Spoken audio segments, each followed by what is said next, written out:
Hey, what's up, y'all? Blake here. Welcome back to the channel. Got some more NBA player props to take a look at here today on PrizePicks.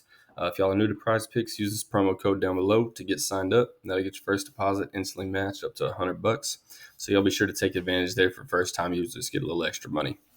All right, so didn't get a video out yesterday. Had a really busy day, but prior to that, we did get some posts on the Discord for our last game that we did, and we finally hit both of them on it was Taco Tuesday. We got Tyrese Maxey over his first quarter points and Sabonis over his full game points.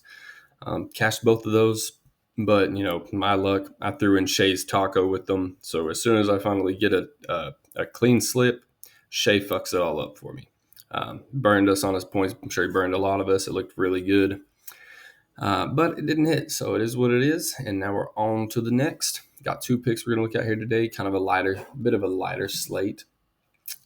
First pick that we're going to be taking a look at. We take a look a little 5-game slate we got going here. First one we're going to be taking a look at. Both of our picks are coming from this OKC Utah game. You could absolutely dive into this Indiana sack game, but ours is going to be OKC Utah right here is what I really like. Pick numero uno is going to be right back at him. We just got done talking shit about him. Right back on him. All right.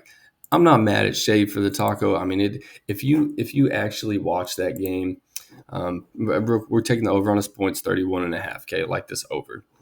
Going against Utah, 244 over under, second highest on the day. OKC by 3.5, so it should be somewhat of a tighter game than it was earlier in the season. To the point guard position, these last 7 games, Utah sits right here. What is this? Bottom 7, bottom 8 in the league on the season. Oh, where are we at, Utah?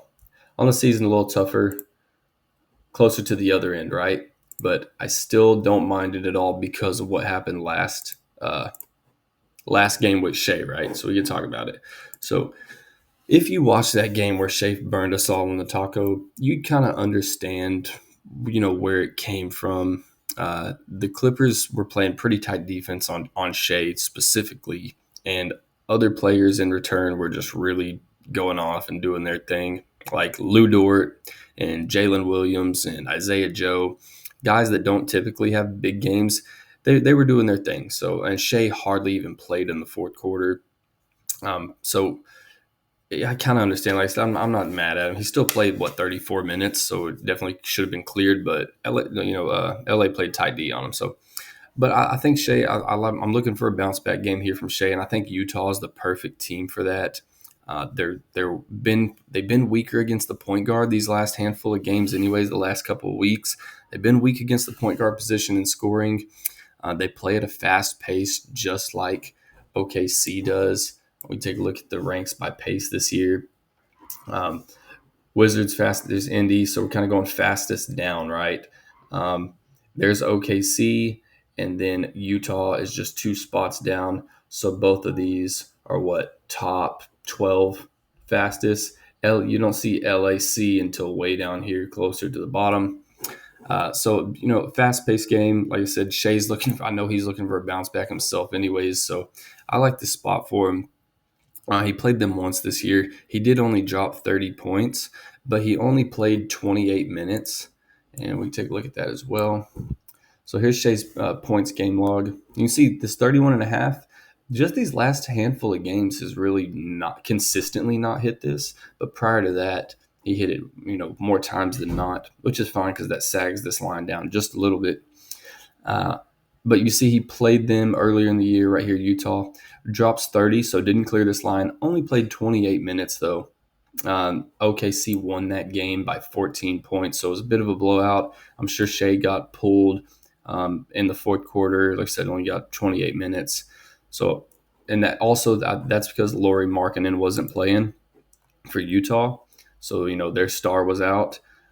So that's kind of why I think they're expecting a tighter game this time, OKC by 3.5, because Utah is healthy now. They got their players in. So I think this would be a good spot for a bounce back here from Shea. I know he's looking for it too. So give me Shea over his 31.5 points here. And also, real quick, I uh, I don't know if this was new today or new yesterday. Oh, where did it go? They just had a. Oh, okay. It's once you log in. Once you log in, there's like a popular tab right here, and it just shows all the popular picks. Some of those are pretty worth looking at. Sometimes the popular ones aren't the way to go because usually people just pick ones that are like all green, and without really considering the matchup and doing their research, they just see green and go. So a lot of the ones on that popular tab, you look at the game log and it's just nothing but green, which can sometimes be good, but sometimes if that's the only thing steering you that direction, without doing any research, it's just easy money for Prize Picks. They make it green for a reason. It draws you into it. So, but pretty cool though. Pretty cool to look at on the popular tab. I think Shea's points are on there, and the next one we're looking at is on there too. I want to say there's like 12 picks on there. But like I said, same game, other team. It's going to be your boy Lauri Markkanen, 36.5 PRA. Give me that over right there. Love this spot for him as well. Again, fast paced. Markkanen is typically their show out player, game in, game out. Anyways, we cashed his PRA just a few days ago. All of his props look really good. Points alone looks really good. It was at 24.5. It got bumped to 25, but I don't mind that. His RA looks really good. His PR looks good as well. Not typically a guy that gets a ton of assists. That's why you see his points and assists are only a 2.5 unit difference. And his PR and PRA 36.5, 34.5. So I think either way you want to go here, but we could take a look at his game log. I may honestly play both of them in two different slips, but we see his assists. We would need 2 assists, right? So if we hit the PRA with 35, we would need 2 assists. So let's look at assists 3, 5, 2, 2, 2, 1, 5, 0, 1, 1. So here lately he's been getting a couple more assists than usual, but he could get a donut or he could pop off for 4 or 5 assists. I don't hate it here though. I don't mind it, just because of how fast paced it is. And if we want to take a look at OKC versus this power forward, you could go like category by category.